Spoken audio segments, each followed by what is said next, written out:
Good morning, everybody. Welcome to IT Live. I'm Tex Homer, joined by Eric Nalin and Coach Dub. And we have SEC Media Days that's starting today, but also fall camp's coming up. And so we want to talk about the major things that we have learned before then. And we got a couple other topics coming at you as well. Head over to Inside Texas, join for $1, then 50% off your first year. Link in the description down below. I really like this article, Eric. I don't know. I like the structure of just 20 things. Here you go, man. It was a nice piece. And we'll talk through it in anticipation because you can feel it in the air. The first thing that you point out that we learned in the offseason from your intel is Sark is a man on fire. So kind of a depressing offseason last year, right? Didn't go exactly according to plan, and I think we saw it in the season. That appears to be very different this offseason, Eric. I mean, night and day. That's what failure. I don't want to say a 10-3. It's not ultimate failure. It's they didn't reach expectations. We didn't maximize, right? Right. Yeah. So it's not a complete failure. I mean, we talked about how, geez, if 10-3 is a bad season, Sark has already done a big part of his job, right? He's got to win a national championship, but expectations are so high right now that 10-3 is a disappointment. Think about how far removed we are from 2015. I was just talking to a former beat writer in a different school now, but he was in the same car with our Joe Cook after the loss to Kansas in what was that, 2016, 2015. So, I mean, we're a long way from the lost decade. So first of all, it's not a total failure, but it was disappointing. And I think that disappointment reinvigorated him. And it also highlighted a lot of things that need to be fixed. And he fixed a lot of things that we weren't expecting. And he fixed a lot of things that fans were expecting. And the one that went unchecked is Kyle Flood, I guess. But there, we went over that for many times. There's just a lot of trust between those two. And but other than offensive line, and they did address that pretty aggressively through the portal, this is a pretty revamped team. And he has been on fire since that A&M game. Yep. Hopefully Sark goes on his own odyssey this year and wins a natty. I thought last week it's a good movie. You should go watch it. I'm looking at the movie thread. We have a movie thread that has about 8 comments on it.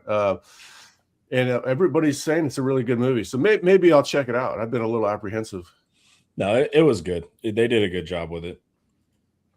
It was not well, that guy doesn't half-ass anything, so. Well, that's my whole thing is like, guys, it's Nolan. He's not going to do this like cynical version of it. All those fears were kind of silly in the first place.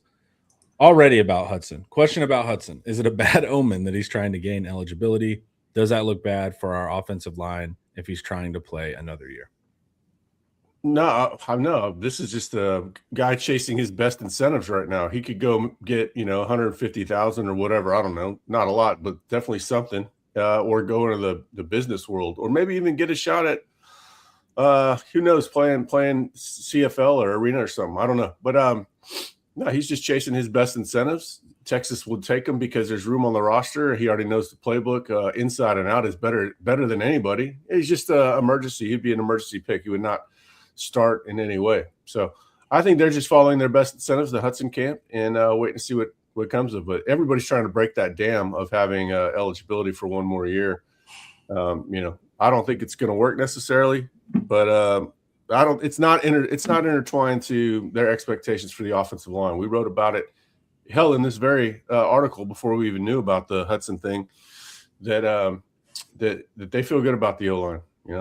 No fans are going to feel good about it until they see it with their own eyes, but internally they feel good about the offensive line. Yeah, the fear from the fans is that what happened was they saw Lawrence Seymour, not even in pads, I guess just running, and then they were like, Hudson, get back. And I don't think that is what occurred.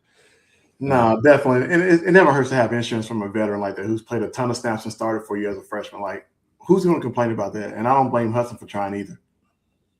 Yeah, I'm not mad at Hudson. I do not like that we have a system that you can go to mini camp and then just turn around and go back. I would be okay with it. There's a part of me that thinks you should be able to go to the draft, see where you end up, and then come back if you want. But that's not the rule. Or is it the rule? Who knows what the rules are anymore? But I do not like a system that incentivizes that, but I'm not mad at Hudson for trying it. And to have a solid guy like that that's older, knows what's going on, I think that's important. There's no such thing as too much depth. I agree. All right. See it in Yeah, IMAX. I mean, I did he's not another- see it in IMAX, and I got bummed out when I saw people took picture-by-picture differences, and I was like, oh, no, I'm missing like half the screen. That was a bummer. Sorry, Eric. Continue with Texas football. I mean, yeah, Cole Hudson would be like having another coach or quality. What do they call it? Quality assurance? No, not quality assurance. Quality control. Yeah, quality control guy. I don't know. Yeah, quality control in the room. So yeah, veterans experience. That'd be There's no downside to it. You already know what you're going to get in the guys. Spent a lot of time. Spent 4 full years in the program, right? Yeah, the fear is that he's being asked back because we're like, oh God, we need a starting left guard. If that's not the case, which it's not, then wonderful. Something that you add on the end of this sentence here is sources feel he'll be at Texas for the long haul. Yeah, I mean that's I think that's also part and parcel with the rumors from last year. A lot of people have been that definitely got the attention of a lot of people that I talked to. But he says all the right things behind the scenes. He says the right things publicly. He's normally really candid about it, and that's not like he can go in depth one way or the other. But the only thing that I ever worry about, and I've worried about this really since they got Arch, is if some team tries to package, Sark and Arch. Like if the Browns get the number 1 overall pick and they know, man, the Mannings don't want to go there, maybe they do something crazy to get Sark. I don't think it's going to happen. I'm just saying, you always have to be aware of it, even these low probability things. But I keep hearing more stuff about if there's business left to attend to, Arch isn't leaving too. So I'm monitoring that one closely. Mostly I care about the season, right? Everything else is kind of on the back burner.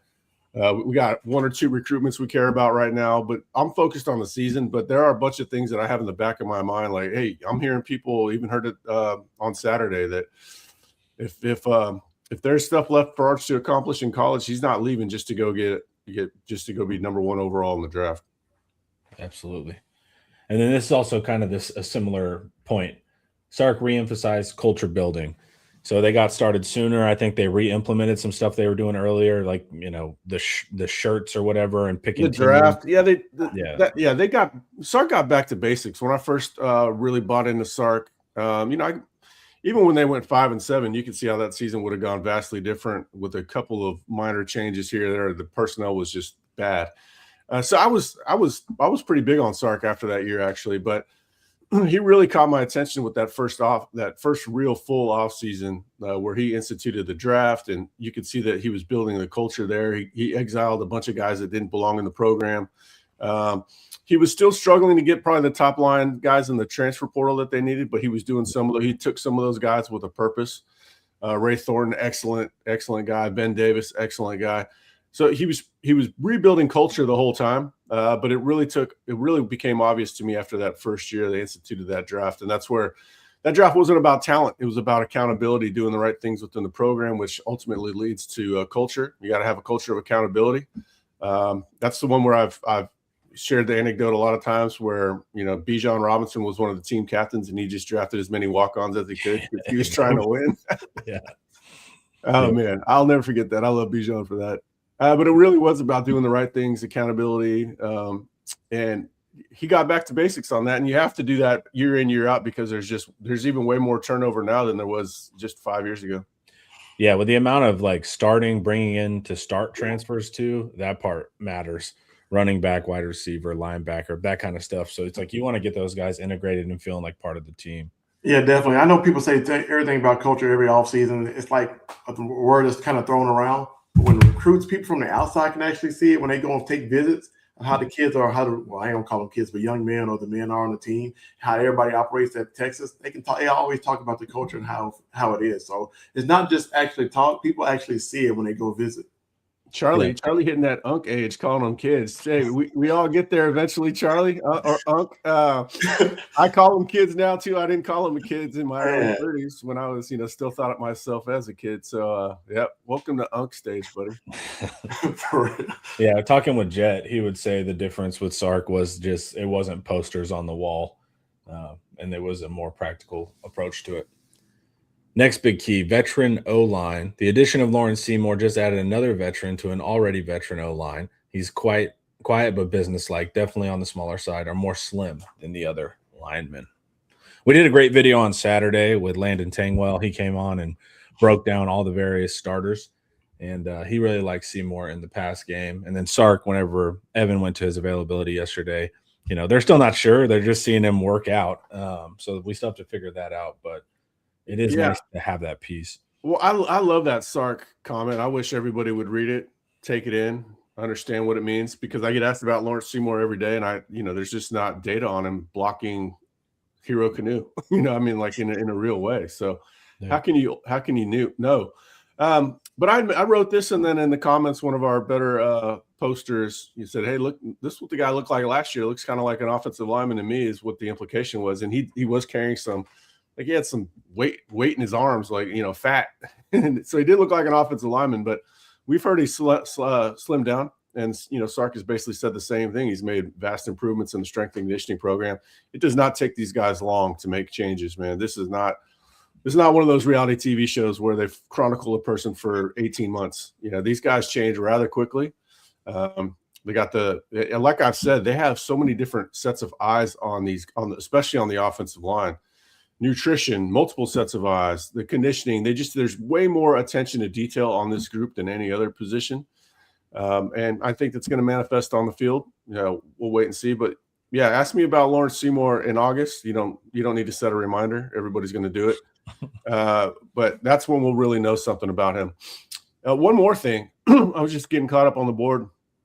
Evan Veith wrote a very good article about how young this team is from a roster standpoint. And there's a contradiction between the starters and the backups. The starters are all, have experience, and that experience is definitely highlighted, especially the difference year over year on the offensive line. So that's a huge part of why people are way more optimistic behind the scenes. The offensive line is going to get better just by virtue of being older and more experienced. Yeah, you say it right here. Sources remain confident the offensive line will be vastly improved over last year. We can just get to that. I will take it average so gladly, and I think we can do that with maturity there. Once again, go watch that offensive breakdown video we just did on Saturday, and you'll be more excited as well. Hey, did you see that USC tweet about the Odyssey, where our Odyssey begins on what's it called? Like they didn't. Yeah, I just saw the graphic with the helmet. Yeah, USC, of course, is on the losing end of that. So somebody in their department. Also, I'm not sure the Odyssey is the right thing. I mean, he was gone for 20 years, and well, yeah, and the Men of Troy were on the other side, right? Correct. And the message of that movie is not that you want to go on the Odyssey. So go and watch that. Unless they've been on their Odyssey for 20 years, which is actually probably fair. So maybe they are getting close to Ithaca, but I don't think you understood the message of that film very well. All right.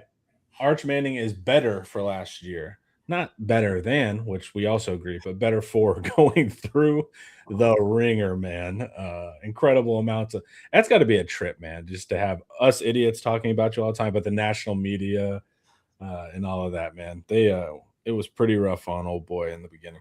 Well, I think this is kind of similar to the Sark, right? Sark had a disappointing year. Arch had and it wasn't a terrible year by Arch. If you sit back and look at what he accomplished, his stat line was actually really impressive for the struggles he had.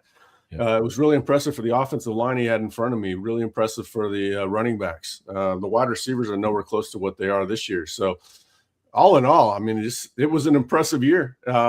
He didn't meet expectations because A, the offensive line, and B, his short accuracy was lacking. But he took a beating last year, and when he did get hit, he's a tough guy to hit because he's got that ability to maneuver within the pocket.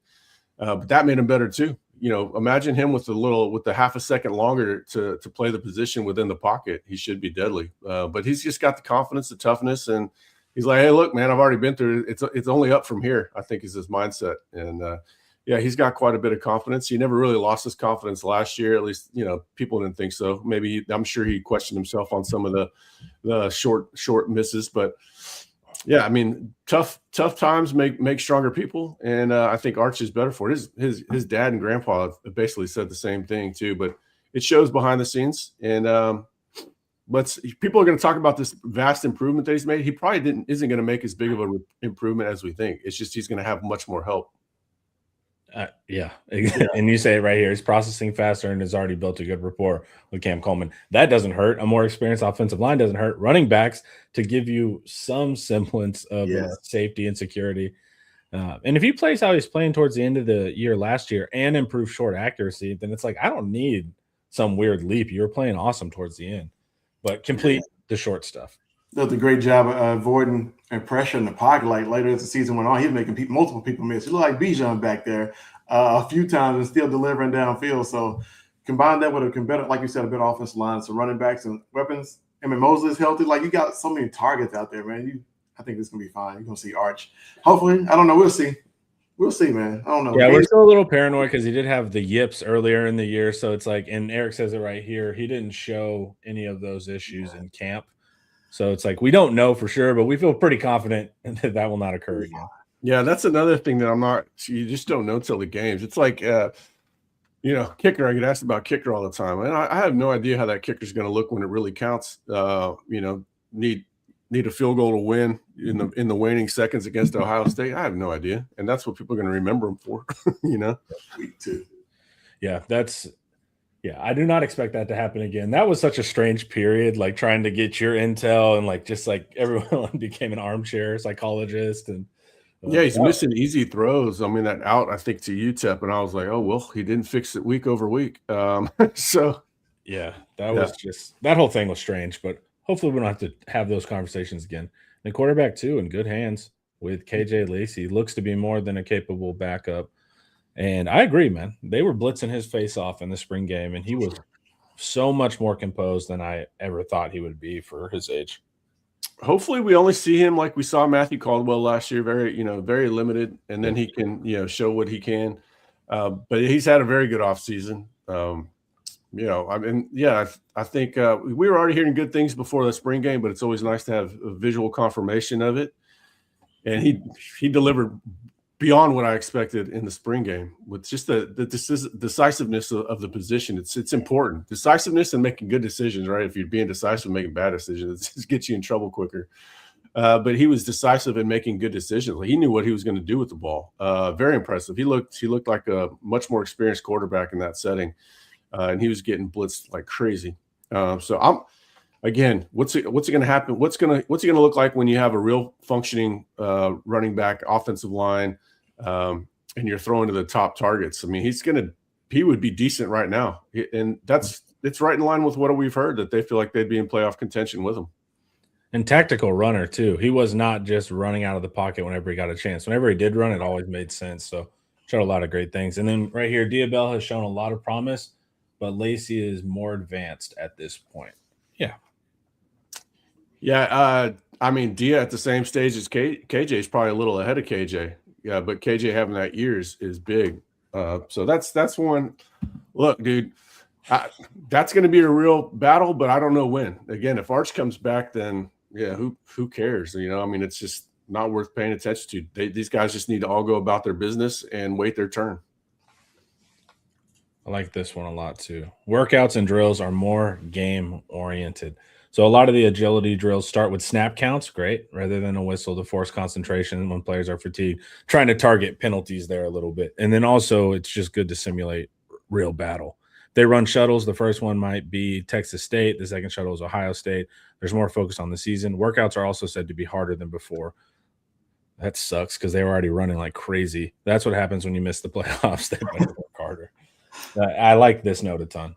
Yeah, I remember, Thursday they had shorter shuttles, and then Friday they had the real grueling one. The short ones are bad enough, but the 110s and they call them the 7s, that one where that Khalil Lockett is out in front of the pack, that's a 7. That they just work out extremely hard on conditioning. There's no doubt about that. But as for the drills being more game oriented, that's another one. Hey, look, man, I'm telling you what they're trying to do to fix things. I'm not saying that they have fixed the pre-snap penalties. I can't possibly know that.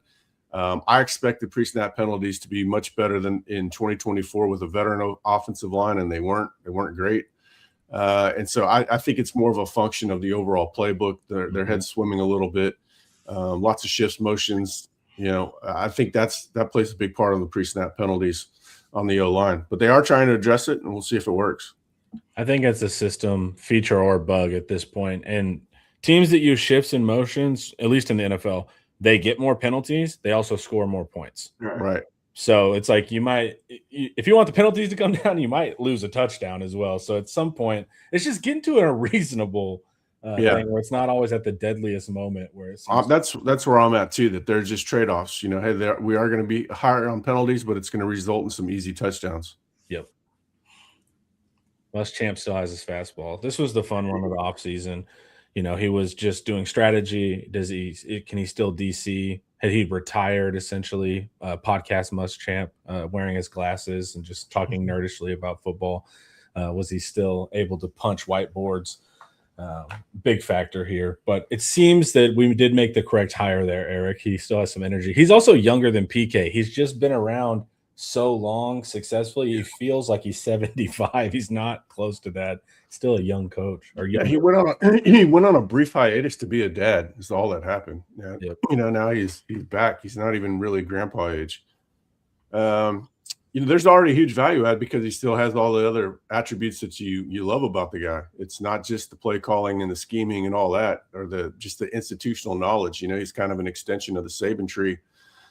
So you know, you like that first and foremost. But even if he doesn't remind you of 2008 on the field, you know, doesn't have quite that success, there's still already the returns of the program mindset.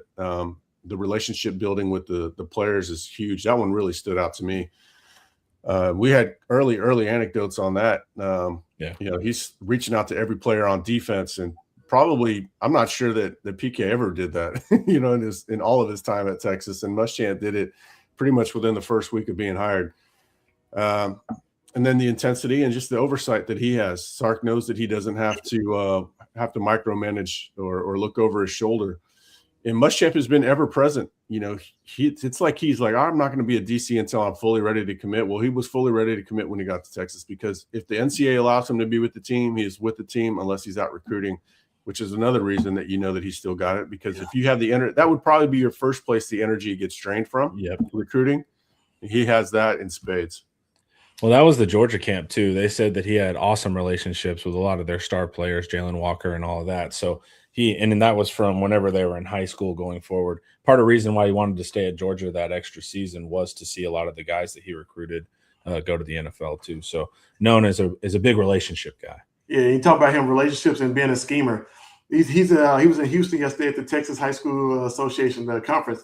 It's standing room only. Like, everybody's lined up to go see him talk football and talk scheme. Like, the coaches and they're just in awe of him, right? So he has to draw not only his players, but like coaches around the state who just want to hear this guy talk football, man. So he's definitely still highly respected. Yeah, I've never heard a coach say anything sideways about him. They always pay him a ton of respect. So that's always a good sign. You want to be a coach's favorite coach. To me, that's the biggest thing, is that Sark can fully concentrate on the offense. Yep, Sark said that, right? Yeah, and Muschamp can be the head coach of the defense. Right. Then that's bore out this offseason, where Muschamp does have full autonomy of that side of the ball. But, you know, the stuff about scheme and stuff is overblown, because we know it still works, because we can see it at Georgia. You know, it's just, can he call plays? Well, yeah, I think that's going to be pretty easy when you have Colin Simmons and, you know, the secondary he has, and Biles, and, you know, I'm not worried about that one bit. It's about players. And football's innovated, but it hasn't innovated to where cover one doesn't matter anymore. Like, all of this, like, of course, it still counts. The team is lifting heavier. This is a huge theme with the fans. Most importantly, the biggest theme with Paul and Ian. So they're very excited to hear that the team is lifting heavier, particularly the offensive line getting more push. Well, I hope to see it. I mean, it should. You know, there's certain ways to guarantee strength gains. Anybody that's commenting on the chat or watching this can guarantee strength gains. You know, we saw Yancey McKnight get tremendous results on strength, though he sacrificed some flexibility and mobility. They got a little stiffer. So there's ways you want to find the middle ground. But Texas was in a bit of a strength deficit, and that's the first thing that Torrey Becton changed this offseason. We were writing about this in January. It should bear out on the field. Like I said, it's one thing you can guarantee strength gains if you just work towards it. Now we just need to find out, you know, where are they at in the improvement. Some of these guys, it's a 4-year arc, right? If you're lifting heavy, you're going to be a lot heavier in year 4 than you are in year 1 or 2. Well, they're really in only year entering year one as far as lifting heavy. So you want to see if they're starting in a good place or if there's still a deficit there. Yeah. More bunch sets, more physical receivers. So this was a big thing that we talked about, I don't know, what, a month or two ago is whenever we started hearing that intel. And bunch sets just means they're moving the receivers in closer to the line, and that allows them to be more physical and block in the run game as well. Yeah, this is another one of Ian's favorite points this offseason. Yeah, they feel like they can get the value out of being in the 12 personnel while still being dangerous as receivers because they offer some physicality. You know, we know Emmett Mosley was basically brought in. He's a good receiver, don't get me wrong, but there's a big reason he was brought in was due to blocking.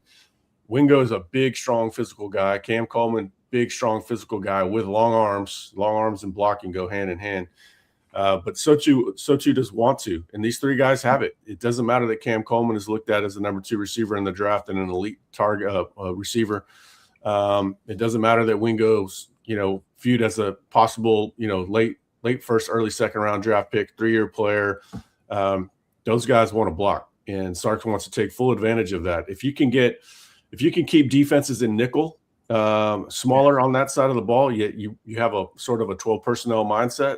I mean, you're going to have some advantages there. Yeah, and you're going to see a 12 personnel mindset here later in the notes. But Chris Jackson prizes well-rounded wide receivers, and that's something that I appreciate. Before we keep going. Go ahead, Homer.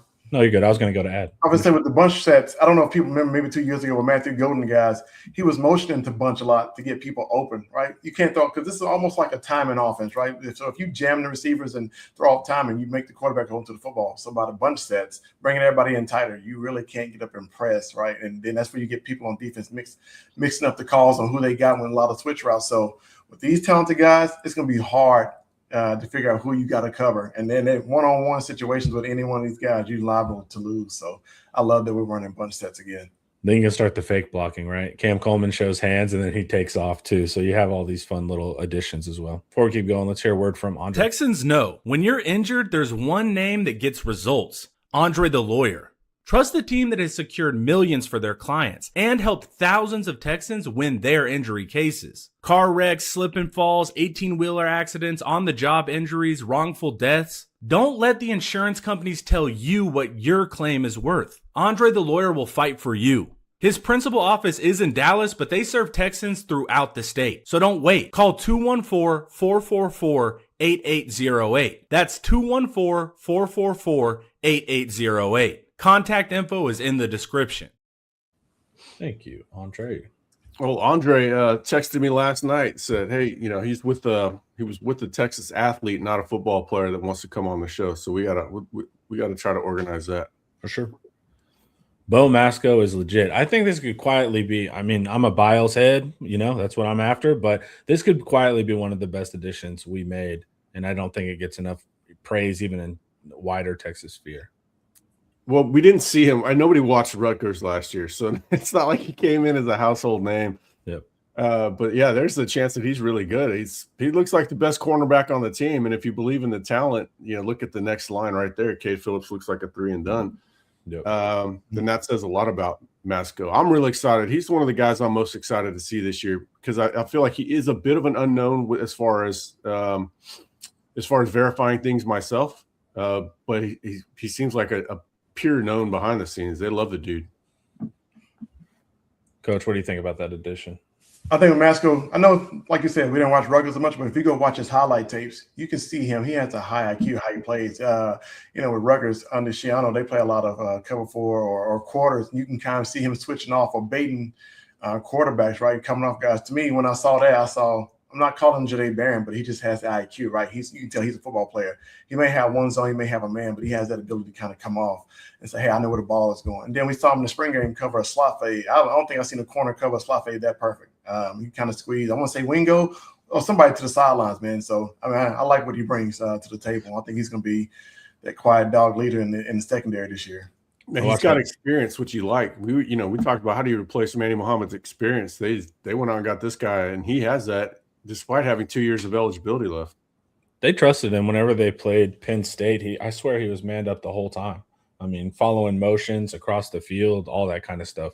Yeah, he did the same thing to Jeremiah Smith a few times too.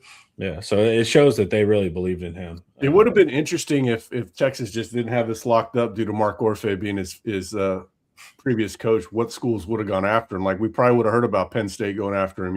Yeah. It would have been interesting to see his true value on the open market. Yeah, no, it wouldn't have.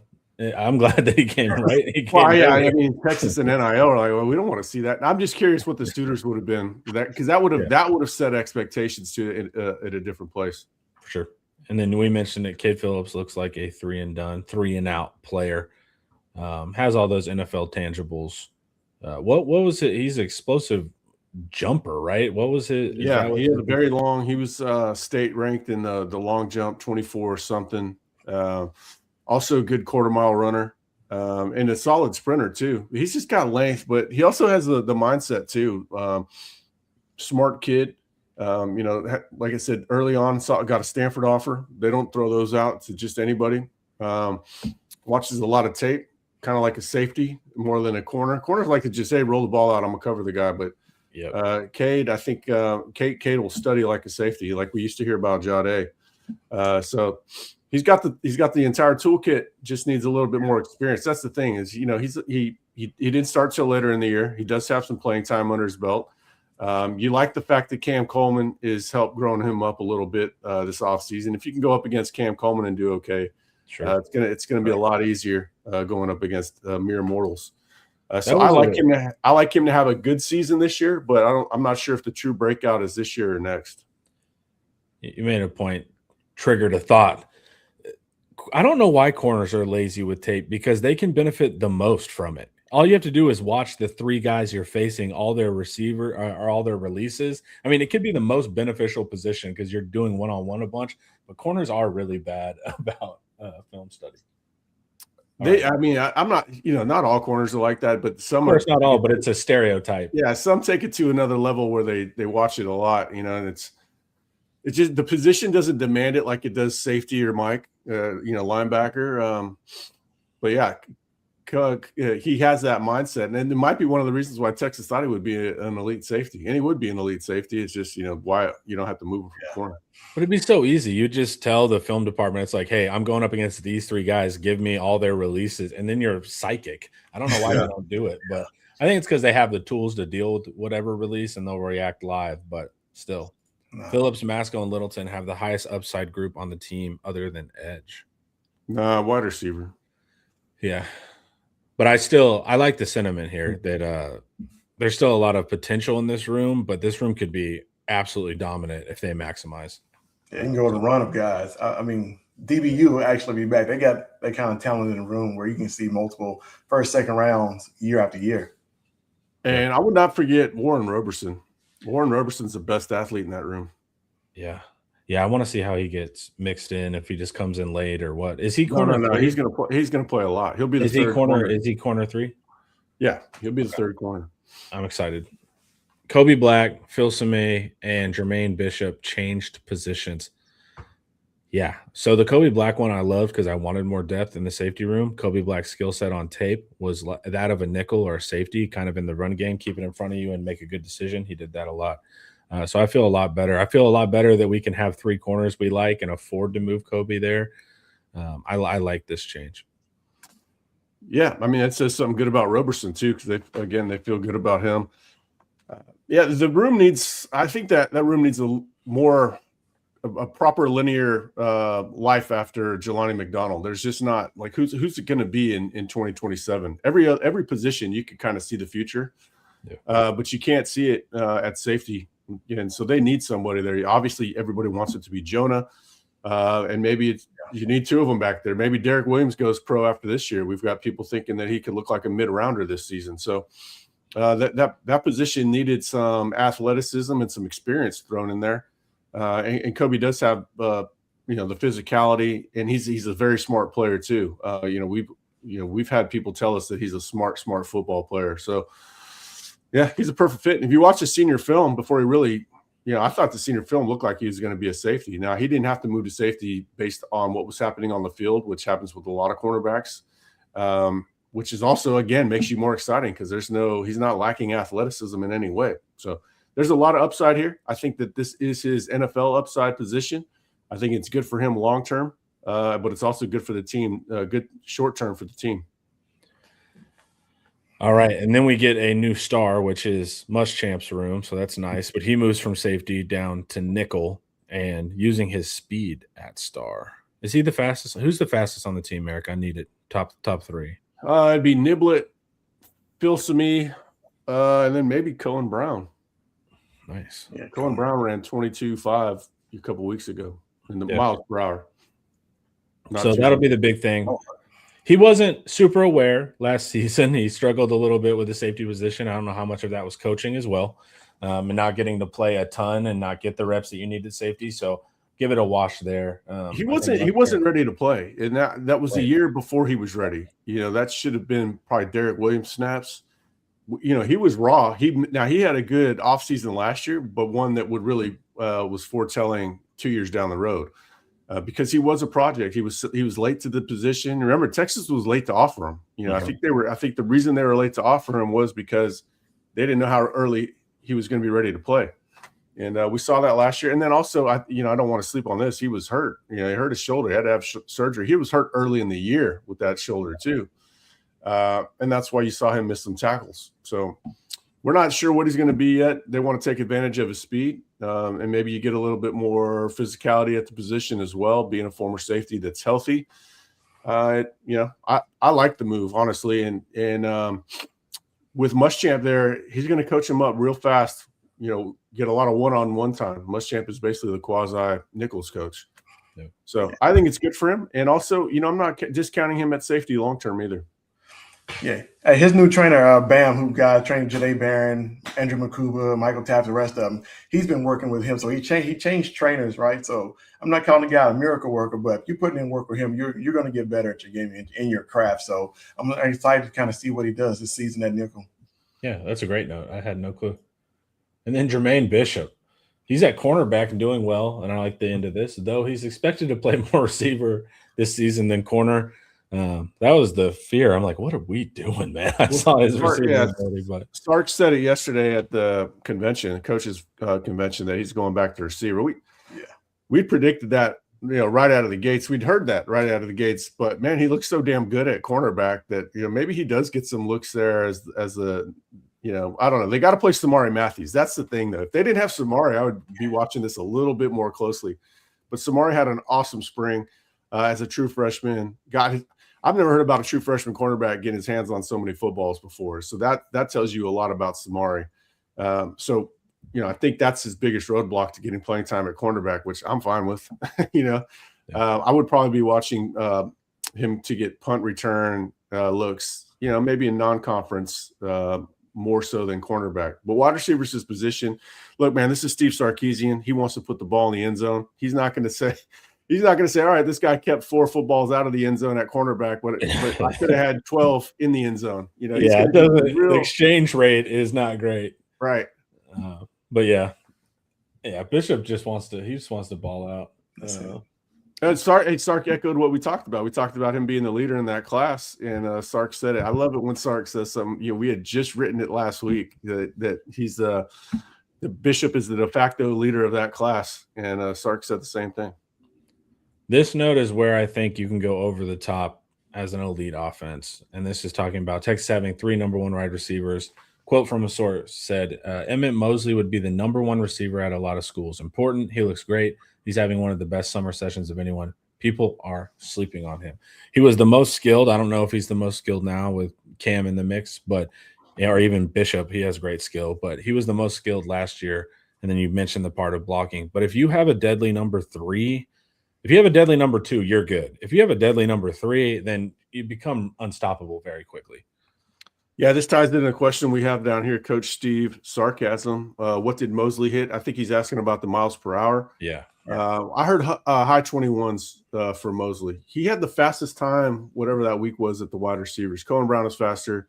The number of, I think Cam Coleman is probably faster than Mosley, but he's faster than what we were led to believe coming out of Stanford. I think he is fully healthy, and that ties in with him having one of the best summer sessions out of anybody on the team.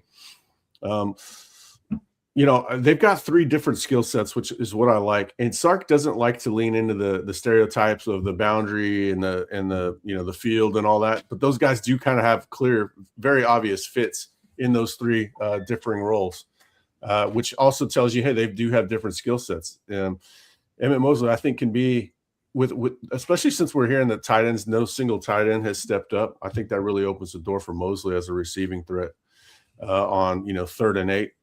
Underneath, squat, catch it, take a hit, fall forward, pick up the first, that sort of thing. I think he can have a very big year in that regard. Win the game versus Mississippi State. Win the game, or I mean, I remember the first time I really understood the value of having secondary receivers was John Taylor playing for the 49ers outside of Jerry Rice. And John Taylor had some massive, massive, massive catches because everybody was focused on Jerry Rice. Mosley's going to get the same sort of looks, but he's going to be in the middle of the field, and you're going to have a lot of attention on the 2 outside guys. He's going to benefit a lot. He's going to be open, not just because, we knew he was going to be open just because of scheme. Now we're finding out he's probably going to be open because he has the wheels too. Yeah, and the skill. And I wonder if he gets used like Whittington. Remember, Whittington was kind of underutilized, but he'd pop up for like 2 games and dominate. I hope it's more consistent than that. No, it better be more than that, man, because I think Whittington had like 2 touchdowns in the last 2 seasons. He only had 5 in his career. They didn't like to throw to him downfield. Of course, Whittington ended up a legend no matter what, but he really would have been a legend if they would have come back against Washington. He had that long catch down the sideline.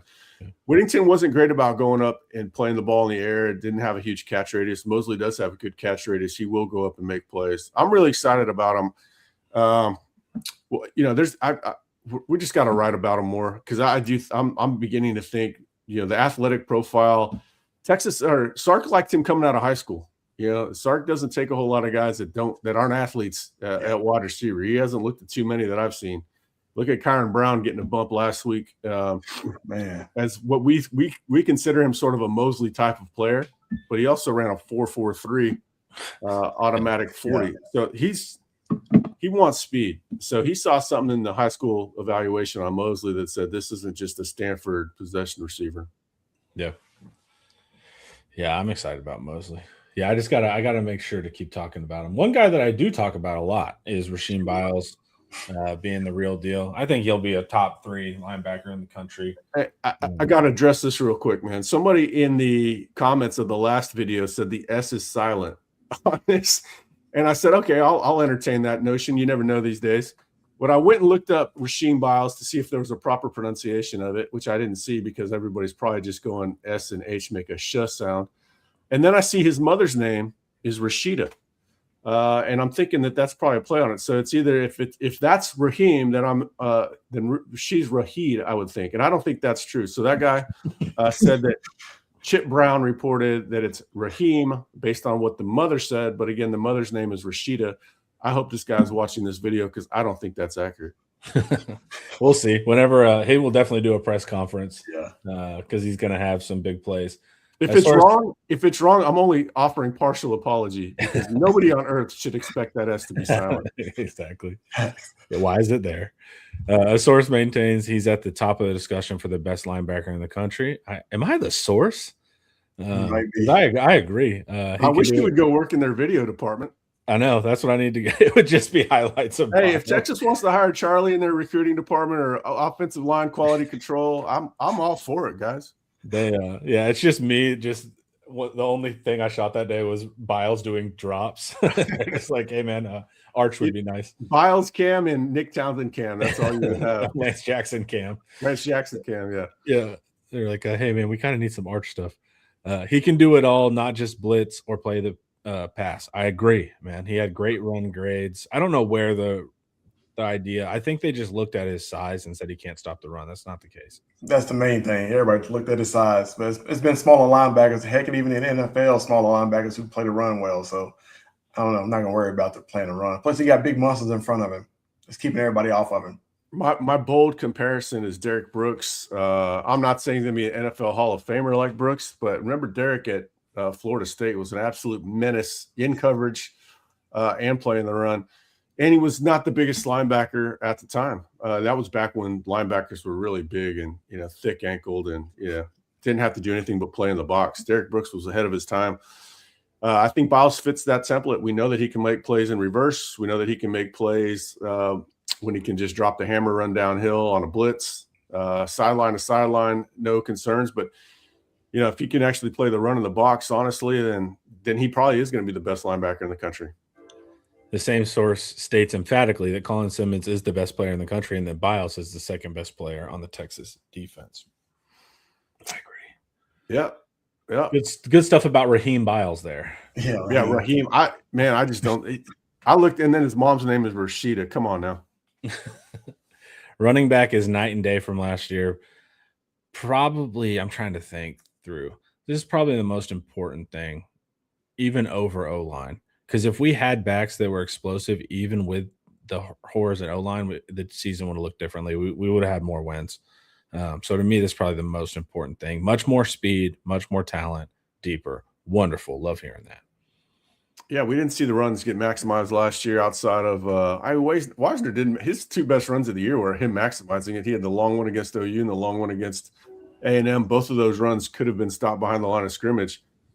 He just went on a whole different why do I keep getting so many text messages just on this? While I'm in the middle, I normally turn these off. No big deal. We're just on the live, dude. Yeah, and it's on 3. Hey, Eric, how's it going? Yeah, so the playmaking is huge because it doesn't have to be blocked perfectly to still get a play, and there's a massive difference between a 3-yard loss and a 3-yard gain. I mean, we can all do that difference at 6, but you know what I mean? It makes things so much easier for the play caller, for the offense to execute, keep drives working. So just those, it doesn't have to be a big play. It's a big play in the scheme of things, but it's not like all right, you're going to remember that one for the rest of your life. It doesn't have to be a 70-yard house call. Just keep them ahead of the sticks. It's kind of like if you can temper pre-snap penalties in conjunction with, there's a lot of opportunity for hidden yardage here. That's on top of the fact that, Raleek Brown can break a 70-yarder. Hollywood Smothers can do the same. Derek Cooper as your third running back has the speed and the power to make big plays on his own. Hopefully it works. Hopefully we see this improvement within the whole overall. All 11 are better. The schemes are better suited to these guys. But the individual playmaking is automatically an upgrade. They'll be better for that. Now, hopefully we see more than that, just the individual playmaking, but that's there for sure. Nice bonus is Hollywood Smothers has emerged as a leader in that room. That's one thing the room did lose. Texas has a weird tradition of their running backs being leaders. Like for most teams, running backs are not leaders on the team, but time and time again, they're giant leader. I remember sometimes it leads Sark to keep people around an extra year that they shouldn't have because of their leadership. Yeah, I remember talking to an offensive coordinator when Texas was in the Big 12 on a different school, and I was asking him about his running back guys. The guy's a leader, and he said, "If you can believe that, it's like running backs are never the leaders." But I think we're seeing it more and more. Maybe not even at Texas, but at I don't know, man. I've got a theory that all these guys are better dudes. They're not as tough as football players used to be. They're not, but they're all just, I don't know. I think they're better people in general. I don't think that makes them better football players in general, but it just seems like they're not as hardened as football players used to be. It seems like. Yeah, good and bad of that. Like you said, you can become a leader easier when you're not quiet and angry all the time. Tuck that note away. If you see Raleek making a couple bigger players, why isn't he getting more carries? But that note about leadership, Sark always rewards leadership. Always, especially in the running back room. So that is a huge note for sure. Top freshman this season. Who was doing interviews and named Richard Wesley? I think it was on Third and Longhorn, but I think it was the Lance Jackson video that I watched. I think it was Lance Jackson that pointed out Richard Wesley there as a factor early. We wrote about that 2 weeks ago. Source thinks he's going to be the biggest impact true freshman on the team this season. They feel like he's going to get Colin didn't start as a true freshman. Trey Moore started, but Colin played a lot. And, Colin's tough guy to take off the field. But there's so many snaps, and hopefully it's a long season that, you've got to play the backups. And Richard Wesley seems like he's right in line to get those snaps behind Colin Simmons. Awesome. Yeah, Derek Cooper, who we mentioned too. Or go ahead, Coach. Wesley's built different from a mental standpoint too. I think he can handle a lot more than most freshmen can. And it catches up to his athletic ability. I think him being on the field as a freshman, it's going to be hard to keep him off, right? Because he's going to be able to digest so much, and you can kind of trust him. You got to trust as a freshman. That says a lot. He's not even an actual freshman. I mean, he should be a senior in high school. So it's like he's even younger than he should be, you know? He has the same mental maturity as he has physical maturity, though. Yeah. And he is a locker room favorite. You know, he's outgoing. He's got a little bit of a different vibe. You know, he's a California dude. You got nothing but Texas guys and people from the South there. So he's got a good presence in there. And you know, the coaches are, you know, you don't trust him yet just because he hasn't really done it in games, but he's trending that way to have it early, and he is going to play a lot. Then we mentioned Cooper a little bit when you're talking backs. Any little notes there? I haven't really heard anything, you know, since, you know, the spring, and the expectations remains very high for him. There's just not he hasn't really emerged he emerged early, so there's not anything really new to say there. Wesley, I think, is emerging a little bit later after spring ball. And, you know, you don't really hear a whole lot about the backups to the top player in the country right away, right? Everybody's talking about Colin Simmons, but Derek Cooper, we learned pretty much everything we were going to learn about in January when I heard he was going to play a lot. And I basically just heard it, you know, matter of factly, because I thought he was going to take a little bit more time to get involved in the offense. I heard, basically was told I was wrong on that. And then he had a big spring. So there's not much new. We talked about Derek so much in the early going that there's just not anything new to report.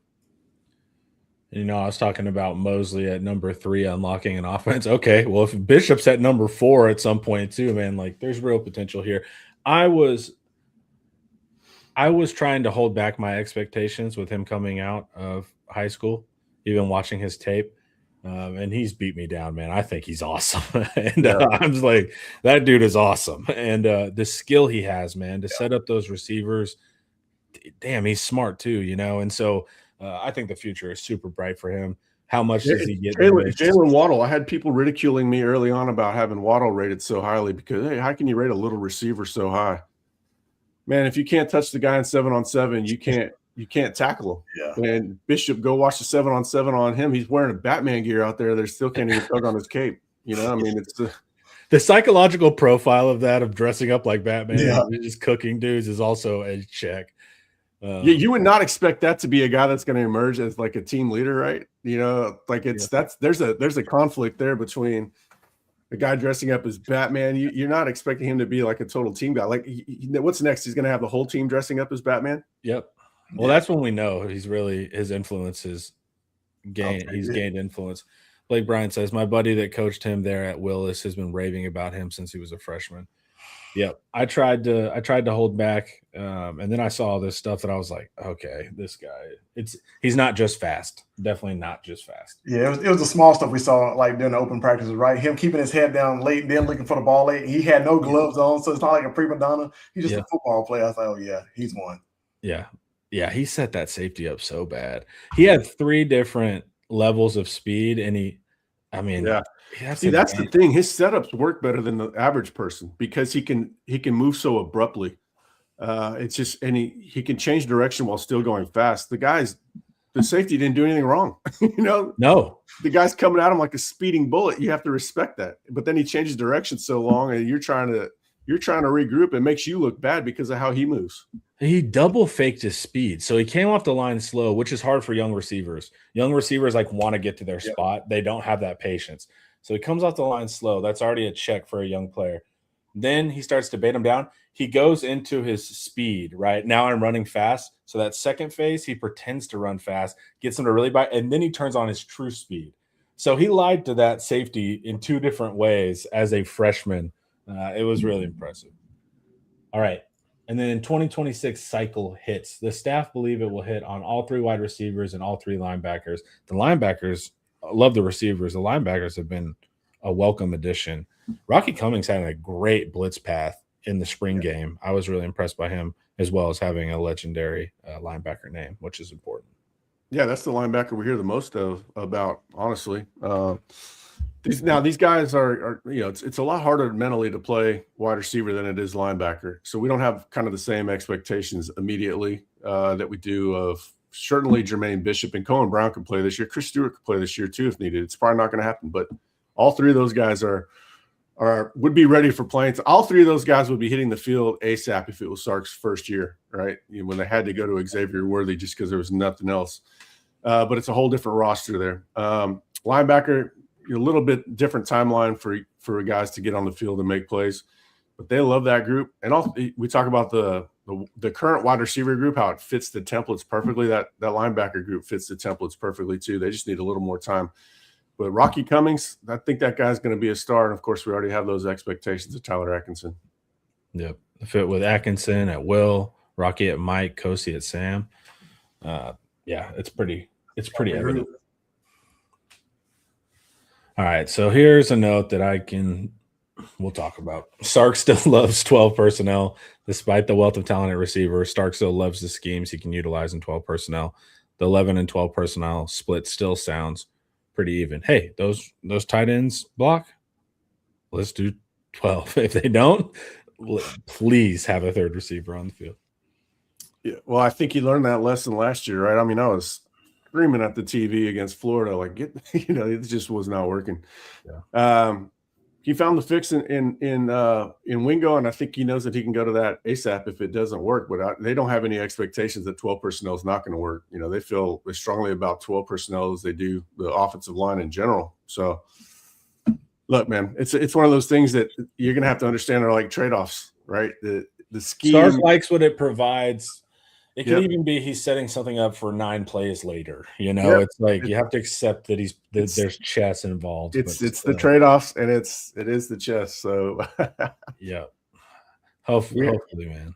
Yeah, they're always their trade-offs with Sark, but he is. I mean, I'm not sure that he's a genius play caller anymore, just because it's hard to be that in a head coach. But he is a genius play designer. There's no doubt about that. No question. Yeah, what he can scheme up the week before is remarkable. It is. Oh, Argentina lost. What a beautiful day. A lot of fans are very excited that the World Cup's over. My kid was in borderline tears. I was going to say he's a Messi guy. So he was in full Messi jersey and shorts. I had to play soccer during the hydration breaks at halftime. And I kept telling him Spain was going to win. And I didn't want to gloat because he doesn't know anything about all the other stuff about Argentina. And so he's still innocent. So I didn't want to ruin it for him. But yeah. When he asked me who I wanted to win, I just could not tell a lie. Yeah, man, I was even worried after the game ended that Messi might score, man. He's him lurking towards the end and trying to make something happen. That's 39 years old, and still he was top 5 player in the tournament at 39 years old. Incredible. That's crazy. It's remarkable. But Argentina couldn't do nothing. They couldn't get shots on goal. Spain finally was able to get it in, but the in-laws did ultimately decide to go with Spain. Argentina is that disliked amongst Latin American countries. They're just known as like completely stuck up. So, they're Europeans in there. Yeah, they are. They're Spanish. They're Italian. There's some German. And even the ones that are not Europeans will tell you that they are Europeans. Right. Yeah, Argentina has that mindset of like, what are we doing here? We're supposed to be across the ocean. Europeans have that mentality too. Like, all right, buddy. Yep.